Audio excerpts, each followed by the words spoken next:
Now the prayer no more na ala the Zuhur, the Asr, the Maghrib, the Isha, and the Subh, and then 5 then PM. But the timing is still within Allah do with a wisdom in not hearing the timing of the person to up the prophet to the pray. The time up in the time down is different. So now it make is equal then 5 prayer. I could send Jibril because now don't want the prayer, they can't show you the time for prayer.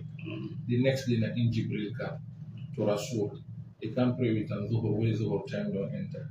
You can pray Asr, the beginning of the time, as the time enter for prayer, you can pray with them. The second day, he come back, he can pray with them the 5 waqtu, but the end of the time.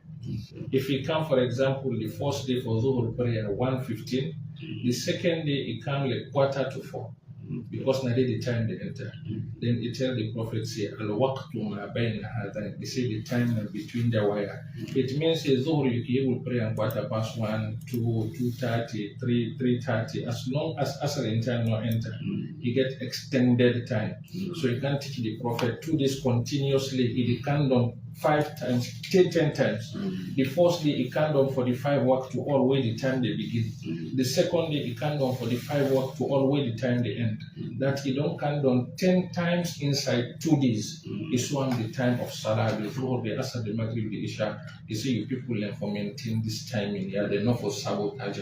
Anybody will pull Salah out of the wire and not go consider. But tell you, say the time of Salat again is very important.